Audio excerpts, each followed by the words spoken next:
Я мать 4 детей, у меня 3 сына, дочка. Старший сын у меня в 2023 году погиб на СВО. Он ушел в ЧВК «Вагнер», поставил меня перед фактом, сказал: еду, все. Может быть, я вернусь героем, он мне так сказал. Ну, я, конечно, его поддержала, было очень трудно это решение такое. И потом, через некоторое время, мой средний сын, он живет в Казани, у него семья, тоже принял такое же решение. И сказал мне уже, когда уже все подписал, контракт подписал, все. Ну, естественно, заднего хода нету, и я ему не могу сказать ничего против, чтобы, ну, как бы не закрывать уже человеку дорогу, или как это будет называться, да, чтобы, ну, чтобы пришел он жив, здоров, только об этом мы молимся каждый день. Вот. И в этот же момент у меня забирают младшего сына в армию. Он закончил речное училище и пошел в армию. Муж, конечно, был против. Просто для него это шок был, потому что вот старшие сыновья у нас, да, на СВО, и младшего как бы не хотел его от себя отпускать. Но я сказала, если его призывают в армию, то надо идти.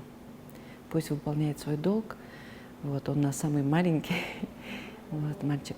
Но мы очень сильно поддерживаем своих детей. Я недавно ездила к своему сыну младшему на присягу. Средний сын дает о себе знать тоже. Иногда общаемся. Я индивидуальный предприниматель сейчас, у меня свой бизнес. Как ушла на пенсию, решила работать на себя только. Вот. И всегда поддерживала своих детей. Училась я. В 1984 году я закончила колледж имени Фадеева в Якутске и уехала в Амгинский улус, вышла замуж, родила детей. Потом в 2009 году мы переехали с семьей в Якутск. Вот сейчас средний сын защищает нашу родину. Если не секрет, на каком он направлении и что он вам рассказывает? Он на харьковском направлении, но танкист. Но он ничего не рассказывает и, конечно, бы не одобрил, если бы я что-то стала тоже рассказывать. Я состою в Союзе семей матерей погибших воинов, да. Попала я туда нечаянно просто. Ну, мы очень часто посещаем сына на Маганском кладбище, и там ко мне подошла женщина, Жанна Валентиновна, тогда я ее не знала. Она подошла и поговорила со мной, спросила, что случилось, ну, естественно, да. Познакомились, она мне предложила войти вот в группу, где вот находятся все родители, потерявшие своих детей, чтобы мы могли друг друга поддержать. И также Жанна Валентиновна является психологом нашим. Вот. И вообще Союз меня очень сильно поддержал.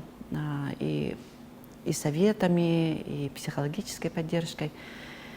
Вот. И понимаете, вот мы, родители, потерявшие детей, все равно вот в обществе, мне кажется, вот, ну, все равно не расскажешь вот всем и каждому вот так вот, да, не поделишься, вот, не выговоришь душу.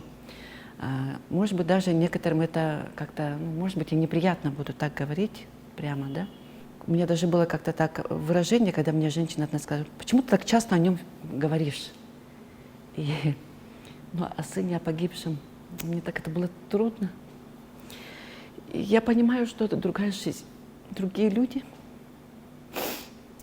И вот женщины, с которыми я потом, мы сошлись в своем союзе, в группе, мы вот люди, которые понимаем друг друга, можем собраться и говорить одно и то же, вот хотя бы даже, да, но это нам близко. Мы понимаем друга, поддерживаем всегда. И испытываем очень большое облегчение, когда мы общаемся друг с другом. Конечно, память моего сына, она со мной каждый день. Я очень жалею, что не молилась при жизни его. Это очень, оказывается, поддерживает наших детей, именно молитвы. И сейчас вот за сыновей своих мы каждый день молимся. Есть ли какая-то, может быть, общественная деятельность в такие периоды? Обычно это многих привлекает. Как желание помочь ребятам? Да, конечно. Я состою вот в Союзе матерей, и мы стараемся поддержать людям, попавшим в трудную ситуацию. Вот, и с Галиной Михайловной, вот как раз она сейчас, мы тоже вот состоим в одном союзе. И ведется работа. Ну, я об этом сильно не говорю. Вот. Также я сама тоже работаю с людьми. У меня у самой бизнес с людьми. Вот, я постоянно нахожусь в окружении большого количества людей. И также стараюсь спортом заниматься. Вот. Ну, чтобы не находиться вот в каком-то вакууме. Ну, всегда в движении нахожусь. Мы как раз вот следующий вопрос мой предугадали, да? Вы очень сильная женщина. На самом деле, когда фактически 3 ребенка связаны с армией, тем более в наши времена, это довольно-таки очень сложно, да? Есть ли вот именно ваши какие-то советы, которые женщинам, да, которые примерно в такой же ситуации, которые растеряны, не знают, они переживают? Дайте какие-нибудь советы, пожалуйста.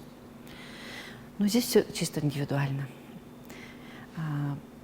Но я хочу сказать, чтобы никто не замыкался, не сидели в доме, чтобы выходили из дома, нашли себе какое-то применение, раскрылись где-то в другой сфере, может быть, в незнакомой даже. Вот. Нужно идти вперед. И вот мои сыновья, да, когда вот мы сказали вот такие вот новости, или там вот, допустим, моего младшего сына забрали в армию, я ничего не имею, вот не говорю никогда против. Вот. Мне кажется, даже и детям в этот момент легче становится, когда их именно нужно поддержать. Вот. Ну, а мамам нужно всегда быть на позитиве, не показывать грусть какую-то, горечь вот это. Всегда сказать: у меня все хорошо, у меня всегда хорошо, когда вам хорошо. Все. Такое обоюдное такое. Расскажите, пожалуйста, о своих сыновьях. Где они учились, что они делали, их вообще характеристики? Я хотела бы рассказать про своего старшего сына, он мой первенец. И когда его родила, я наглядеться на него не могла. Мне было тогда 19 лет. И вот прямо вот мне казалось, он лучше и красивее всех. Такой вот мне прямо он был, достался, да. И потом, вот он, когда подрастал, именно таким близким мне оказался человеком. Может, потому что мы с ним долго вместе жили, я одна его растила. И когда ему исполнилось 8 лет, у меня родилась дочь. И он вот всю работу, помощь взял на себя, взвалил. Нам очень трудно приходилось, потому что тогда и работы у меня не было. И приходилось подрабатывать, и, например, да, и он прямо вот маленький такой ребенок, вот второклассник, можно сказать, да, смотрел в 6-месячного моего ребенка. Сестренку свою, я уходила на работу, он с ней оставался. И потом тоже, когда уже в средних классах, допустим, я на огороде работала, он прибегал после школы ко мне, вот, например, или вот обязательно помогал мне. Такую трудную работу, оказывается, он вел. Вот сейчас я вот представляю, как вот у меня внуки растут, например, да, не заставить посуду помыть, а вот он добровольно приходил и работал, помогал мне на работе. Еще вот такой случай был, когда он занимался лыжами, лыжник был очень хороший, и у него был очень хороший автомат такой пневматический. И когда его тренер повез в город, он, оказывается, продал этот автомат свой и купил шубку своей сестренке. У меня не было денег купить ей зимние вещи.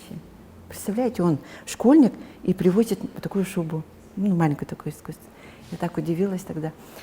И вот у него вот такие вот поступки, вот, такие молчаливые, может быть, да, и такие добрые. Он до того был открытый мальчик и очень любил технику. Золотые руки, это, да, но очень любил технику. Вот, и узнал, как свои 5 пальцев. С самого детства он на мотоциклах ездил, потом у него машины были подержанные, естественно, такие вот, да, и очень хорошо ремонтировал, знал вот любую деталь, все мог делать. До того он был у меня прекрасный сын. И жизнь сложилась так, вот, что он попал в места заключения. Ну и оттуда ребята вот мне вот писали, и И потом вот я встречалась, и они всегда вот о нем очень хорошего, такое вот у него осталось впечатление о нем. И всегда у него этот настроение хорошее всегда было. Он такой на позитиве тоже мальчик, весь меня, скажем так. И вот даже вот рыбу нам отправляли ребята с севера, когда сын ушел на СВО. И командир его вот вернулся, встречалась я с ним, он сказал: для меня Вова, он герой. Его командир, он так сказал.